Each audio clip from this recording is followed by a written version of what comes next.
अस्सलाम वालेकुम नाज़रीन, मैं हूँ दानियल अख्तर। आप देख रहे हैं पाकिस्तान के सबसे मुनफरिद न्यूज़ चैनल DAG न्यूज़ की स्क्रीन पर प्रोग्राम बोल। नाज़रीन मोहतरम, आज हमेशा से एक वाक़या जो हम शुरू से सुनते आए हैं वो ये है कि पुलिस कभी किसी एक या कभी दरमियान में नहीं होती, हमेशा किसी एक तरफ होती है। आज वो वाक़या शायद सच भी समझ आ रहा है। पंजाब पुलिस शायद ही अब तक किसी एक केस में कोई ऐसा केस हमने देखा हो जहां पर उसने एक फ़र्द को कम से कम इंसाफ फराहम करने की कोशिश की हो, जबकि ऐसा नहीं है। क्योंकि जो तादाद है इन केसेस की इतनी है कि शायद हमारा वक्त निकल जाए और आपका टाइम भी ज़ाया हो जाए कि पुलिस की नाअहली इतनी है कि शायद अगर कोई एक पलड़ा भारी हो, जब तक ऊपर से फ़ोन नहीं आते तो हम काम नहीं किया करते। आपको अक्सर ये किसी एक थाने के SHO के फ़ोन से या फिर उनकी ज़बान से सुनने को मिलेगा कि ऊपर से फ़ोन है, ऊपर से दबाव है। अल्लाह जाने कि अल्लाह के बाद ऐसी कौन सी मखलूक है जो ऊपर बैठी है और ऊपर से डंडे भी मारती है और काम भी करवाती है। एक सीनियर सहाफ़ी जो कि गुज़िश्ता 40 साल से यहाँ पर पाक दामनी के साथ सहाफ़त कर रहे हैं, और फिर अल्लाह का चाहना ये हुआ कि लोगों के साथ साथ वहाँ जो चश्मदीद गवाह थे उन लोगों ने भी ये चीज़ देखी कि शायद अल्लाह ने उनके दिल में डाला कि ये चीज़ हम इसके चश्मदीद गवाह बनेंगे। जो केस उन पर लगाया गया कि उनके हाथ में ये था, उनके हाथ में वो था, उन्होंने बट मारा, उन्होंने ये मारा, ये पुलिस की पुरानी आदत है। पुलिस अपनी आदत से मजबूर भी है। कहते हैं ना, वो कोयले को आप कितना रगड़ लो, चाहे सर्फ एक्सेल से या फिर किसी और चीज़ से, वो काले का काला ही रहेगा। अफसोस के साथ कहना पड़ता है कि DPO साहब हो या RPO साहब, किसी को भी फ़ोन किया जाए तो वो एक बात करते हैं कि कानून सबके लिए एक है। बेशक कानून सबके लिए एक है। अगर उस सहाफ़ी पर लगाए हुए तमाम इल्ज़ाम सच हैं तो ज़रूर कार्रवाई की जाए और कई सालों के लिए अंदर कर दिया जाए। मगर अगर वो झूठ है तो उस SHO की वर्दी उठाकर फिर हमें दे दी जाए, हम उसको किसी चौराहे पर लटकाकर जला देंगे। अगर इस तरह की चीज़ हो नाज़रीन मोहतरम, तो कानून की पासदारी, कानून बालातर ही होता है हमेशा। किसी और चीज़ पे कभी किसी और चीज़ की फोकियत नहीं होती। और आज ये एहतजाज क्यों हो रहा है?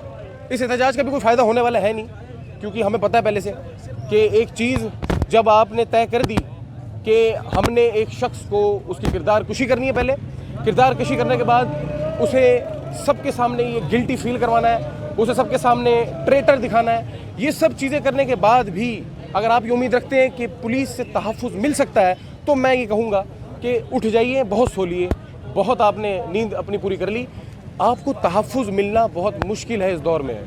वज़ीर-ए-आज़म इमरान खान ने कहा था कि हमें थाना कल्चर चेंज करना है, तो मैं उनको बताना चाहता हूँ कि प्राइम मिनिस्टर साहब अभी मुश्किल है, क्योंकि जब गीदड़ चारों तरफ फैल जाएं, काली भेड़ें मौजूद हों, तो चंद अच्छे अफसरान का भी कोई फ़ायदा नहीं होता।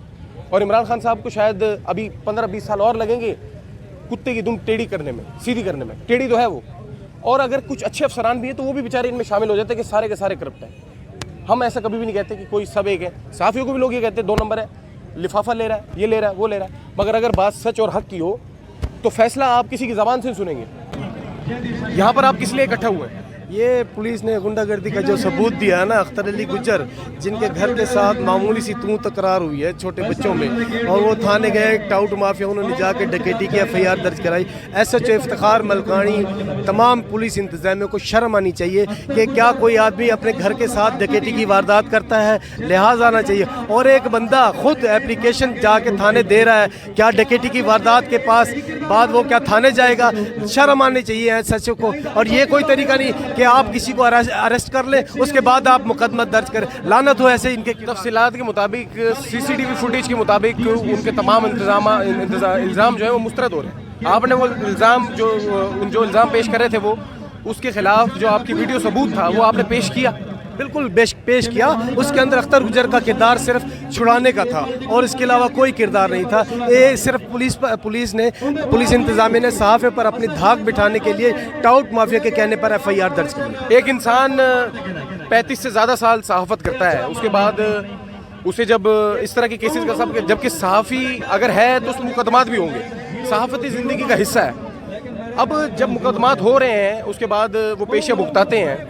अब सलूक करने में क्या देखना चाहिए? आपको पता है कि जिस तरह से सलूक किया जा रहा है, उनको मोबाइल इस्तेमाल ना हो देना, और फिर थाने में मौजूद उनकी एक तस्वीर को सरेआम शेयर कर देना, ये किस तरफ इशारा करता है कि साजिश थी, कोई कॉन्स्पिरेसी थी उनके खिलाफ? ये सब प्री प्लान प्लांटेड मनसूबा है। इतनी यकीन से कैसे कह सकते हैं? ये मैं इतने यकीन से कह सकता हूँ कि जब से, हालांकि सहाफत चौथा सतून है, मानेंगे ना आप, पाकिस्तान का। अब जो भी हमला हो रहा है सहाफी, और जो सीनियर सहाफी जिसको टारगेट किया गया है कि ये आवाज़ उठा सकता है, ये मजलूमों का साथ दे सकता है, उसको बोलना आता हो। बोलना आता हो, उसको इन्होंने पहले से ही साइड लाइन कर दिया। और वो तमाम बातें जो सामने आ रही हैं वो परी प्लान आ रही हैं, परी प्लान। ये एक नीचे का नहीं है काम, ये ऊपर से आया है, ये आर्डर ऊपर से नजर आ रहे हैं। ऊपर डीपीओ बैठा है और कौन बैठा है? एसएचओ की जरूरत नहीं है कि डीपीओ के कहने के बगैर मुकदमा दर्ज करे। कल हम थाने गए थे अख्तर अली गुज्जर के साथ मिलने, तो तमाम जनाब पुलिस हमारे साथ लड़ने झगड़ने पर आ गई कि जनाब अंदर कैमरा अलाउ नहीं है, तस्वीर खींचने की इजाज़त नहीं है। लेकिन शर्म आनी चाहिए एसएचओ को कि जनाब उसको हवालात में खड़ा करके आप जब अंदर कैमरे की इजाजत नहीं है, जाने दो, जब अंदर कैमरे की इजाजत नहीं है तो वो तस्वीर कहाँ से आई? मैं तो ये पूछना चाह रहा हूँ आपसे। ये एसएचओ ने हमारी सराकी की मिसाल है रंगबाजी, ये उसने रंगबाजी का किरदार अदा किया है, अपने आप को पॉपुलर करने के लिए उसने ये किरदार अदा किया है एसएचओ ने। जबकि एसएचओ का कोई काम नहीं है, उसको तरीकाकार ये होता है कि आप न्यूट्रल बैठ के इंक्वायरी करें। नहीं, उन्होंने एफआईआर